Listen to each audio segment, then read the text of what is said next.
Radio Rahim with Alistair Overeem. That rhymes. I don't get that very often, nor do I get to talk to MMA fighters very often. This is a special week. You're seeing one of your own on the main stage in boxing with people giving him a real shot. This might be the first time where the crossover MMA is giving a real shot in a fight. What are you making of what you're seeing here in Saudi? Well, I'm very impressed with what I'm seeing in Riyadh, the capital, the event, the promotion activities, but also the size of Francis. I mean, he's just a gigantic piece of a man. Anthony Joshua also gained weight.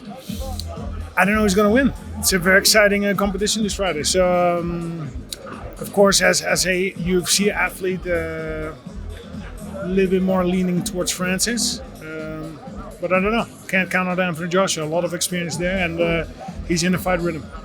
Well, you're one of the very few people who has been in the cage with Ngannou and can speak to what his strengths are. When you say you're leaning towards him, if it were to go his way, how do you see it ending?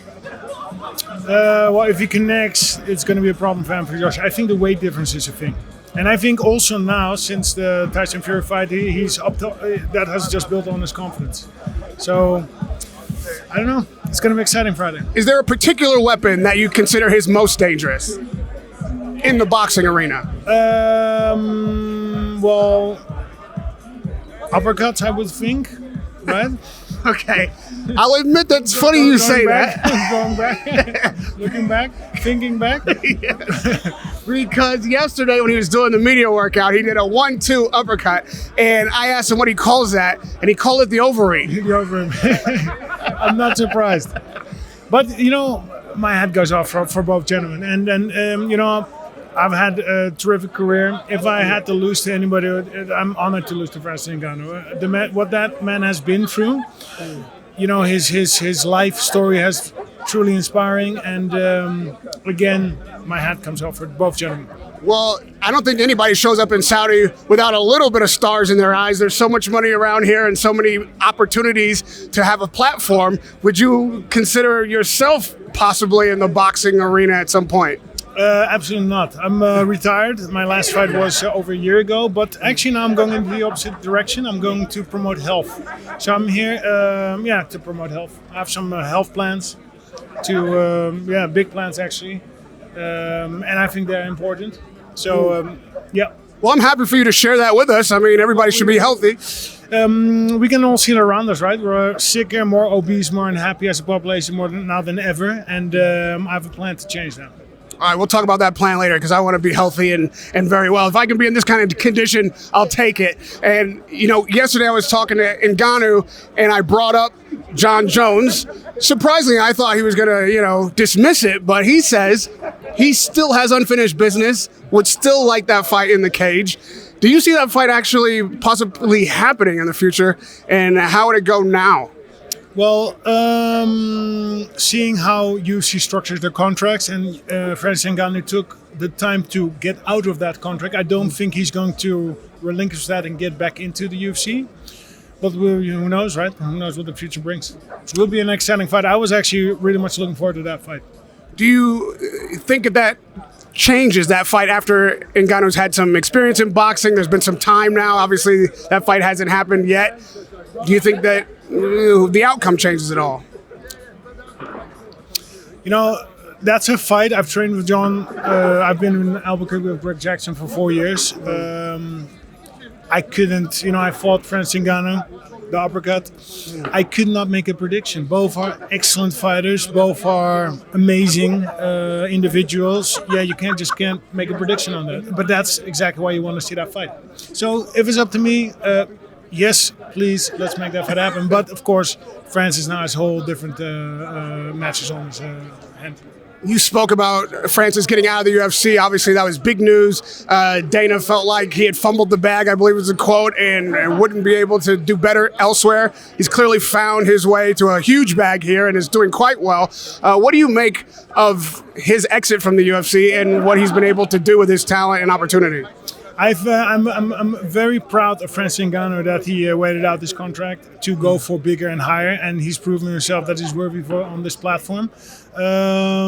Just very proud of him. I mean, he's the man. He's the man. Francis is the man. Do you think he's making a point that other UFC fighters should be looking at their earning potential and looking outside of the way the contracts are structured now in the UFC to better take advantage of their talent and earning potential? Well, that is a little bit the problem with the UFC. Their contracts are structured. I was with the UFC for 10 years, and their contracts are structured in a way that it is actually impossible.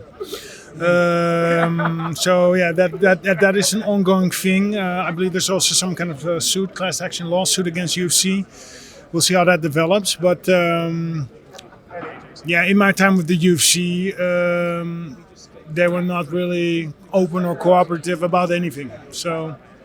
Yeah. Having had your heyday and being a retired athlete now with a storied career, if you were having a conversation with a young UFC fighter coming up, what would your advice be in this realm? Well, the problem is that there's no alternatives to UFC. So UFC is the only organization, and they're making handy use of that fact, right? Do you think the PFL will make any dents or be a... Perhaps.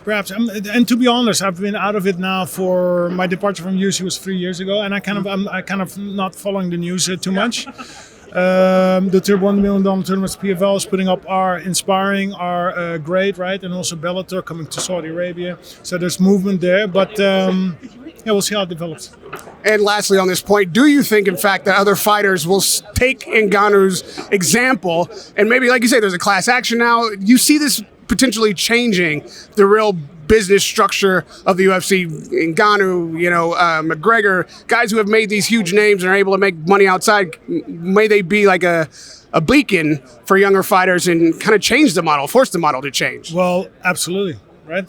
Francis, in that sense, was the first over the fence, and may there be more to follow. But we'll see. Again, we'll see what happens, because of course UFC will also have to alter their business model if that happens too much. Tyson Fury is still, even today, claiming that he wants to get in the cage with Ngannou, that he can best Ngannou out there. What do you make of that claim, that challenge? With all due respect, Tyson Fury, great champion, but that's a false statement. He doesn't want to be. He doesn't want that. Doesn't want that. And even if he does, he doesn't know. Never been in a cage fight, so he doesn't know that. Can I turn your attention With all to due respect, of course? Can I turn your attention to some boxing matchups, since we are here for the boxing matches? There's a big fight here looming with Fury and Usyk. Are you paying attention to boxing on that level? Absolutely. Very excited about that fight. Usyk is a wizard, very technical, very special individual. Those would be the fighters that I would look at to get inspired. And yeah, very curious about the winner, right? And again, because you could kind of see it as a kind of a sort of four-man tournament, right? You could enter Joshua and Francis Ngannou on the one side, and then on the other bracket, Usyk. A little Final Four, if you would. Yeah. So very excited for it. After having seen Fury against Ngannou, what do you think his chances are against Usyk? Does it change after now he's got a cut? Entirely different fighter. So that fight will move differently, will sense, will taste differently. But one thing, it's going to be a spectacle, and both fighters are excellent in the technical realm. So it's going to be marvelous for me as of course I can kind of see and dissect what they're doing. It's going to be learning. Of course, I'm not fighting anymore, but also amusement. Yeah. Ngannou has an opportunity, potentially, if he wins this fight against Joshua, to fight for the undisputed heavyweight championship of the world. I mean, an unthinkable thing for a guy with potentially only 3 fights at that time under his belt. Do you think that is a possibility that an MMA fighter could become undisputed heavyweight champion, Francis Ngannou, ultimately in what could be as short as a year's time? My answer, absolutely yes, because it's based on, that fault is based on two things. One, he came out of nowhere. He walked his way to Europe. He was homeless. He has done something unbelievable already. His life story is truly inspiring and amazing. So that's reason number one. So I have the full belief that he's able to shock the world in that sense. Shock it again, because he's already did it.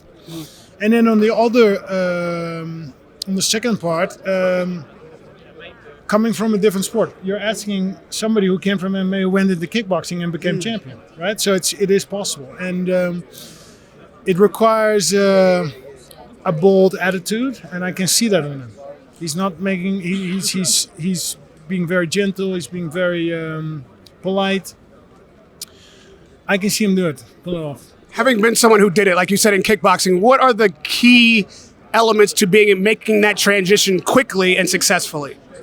Well, you need to have good people around you, of course, good sparring partners. Everything needs to be geared up towards the victory. The team needs to be amazing. You can see that he's well versed. Of course, he needs to be physically capable of, but that he is, right? He's got the weight with him, the strength, his whole life story, basically. So I could see him do it. Who do you think is your number one pound for pound top heavyweight right now? Oh, that's Tyson Fury, of course. Yeah, he's champ for a reason. Do you have any bug at all to fight, to box, to do any kind of combat sports? It's really completely out. No. For me, it's I came out of it. I'm enjoying retired life after fighting. I've been training for 30 years, competing for 25 years, a full 25 years. So I came out of it. I'm out of the stress. And I'm enjoying being out of the stress. I like to be here, see everything, shake some hands. I'm going to be enjoying myself fully on Friday. Yeah. But why would you fight? Doesn't make any sense, right? Why? I came through 94 fights. Everything is still working. So I'm now planning on longevity. I have exciting new plans, promoting health throughout the world. Enjoy life, be with my kids. Enjoy a long life, a healthy life. Opposite from fighting. The opposite from fighting. Why? You know, when you say, why would you fight? I usually don't believe fighters. I'm like, at some point, he's going to try to make it. I believe you. I see it in your eyes. I hear it. Why would you fight? I mean, I would fight. If somebody would physically attack me, I would defend myself. But even if that wouldn't happen, like, I like to wrestle a little bit. I go to the gym. I'll grapple a little bit with the guys. I'll teach a little. Yeah. That I'll do. But other than that, no stress for me. No, we don't like stress. That's right. Good luck making the world a healthier place. I intend to find out exactly how you want to do that. It's a pleasure to talk to you. Really, I enjoyed it. And I can't wait for this Friday night. We're going to see Ngannou. Right? Yes, exciting. Ngannou, Joshua, Overeem, right at the ringside. Can't ask for more in Saudi. Radio Rahim with Alistair Overeem.